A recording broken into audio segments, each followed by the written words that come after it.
ওষুধ খাওয়ার সময় বিসমিল্লাহ বলা যাবে কিনা? অনেকে বলে বিসমিল্লাহ বললে রোগে বরকত হয়ে যাবে, এটা কি সঠিক? ভাই, ওষুধ খাওয়ার সময় বিসমিল্লাহ বলবেন কিনা, প্রত্যেকটা গুরুত্বপূর্ণ কাজে শুরুতে বিসমিল্লাহ বলবেন। কুল্লু আমরিন যিবালিন লাম ইউবদা বিবিসমিল্লাহি ফাহুয়া আবতার আও আক্তা। যে কোনো গুরুত্বপূর্ণ কাজ আল্লাহর নাম নিয়ে শুরু না করলে ওটা অপূর্ণাঙ্গ থাকবে। এই জন্য ওষুধ পান করা, ওষুধ সেবন করার সময় কি করবেন? বিসমিল্লাহ বলেই সেবন করবেন।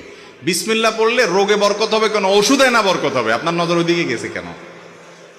বরকত হবে কিসে? ঔষধে। ঔষধে বরকত হওয়া মানে ওষুধে কল্যাণ হওয়া, ওষুধে কল্যাণ হওয়া মানে রোগ ভালো হওয়া, ওইটা আরো ভালো হবে। তো এই যে বিসমিল্লাহ বলা ঠিক না ওষুধ খাওয়ার সময়, এগুলা মুরব্বীরা একসময় বলতো, এগুলার কোনো ভিত্তি নাই। অনেকে আবার ওষুধ খাওয়ার একটা দোয়া বলে, আল্লাহ শাফি, আল্লাহ কাফি, আল্লাহ মাফি, শুনছেননি? এটাও বানায় নিছে কেউ একজন। এগুলার কোনো ভিত্তি নাই ভাই। আল্লাহ শাফি, আল্লাহ শেফা দানকারী, আল্লাহ কাফি, আল্লাহ যথেষ্ট, আল্লাহ মাফি। মাফি মানে বাংলা মাফি আল্লাহ নাই, নাউজুবিল্লাহ, ওই অর্থ না। আল্লাহ মাফি মানে আল্লাহ মুআফিন থেকে, আল্লাহ মুআফিন আর কি।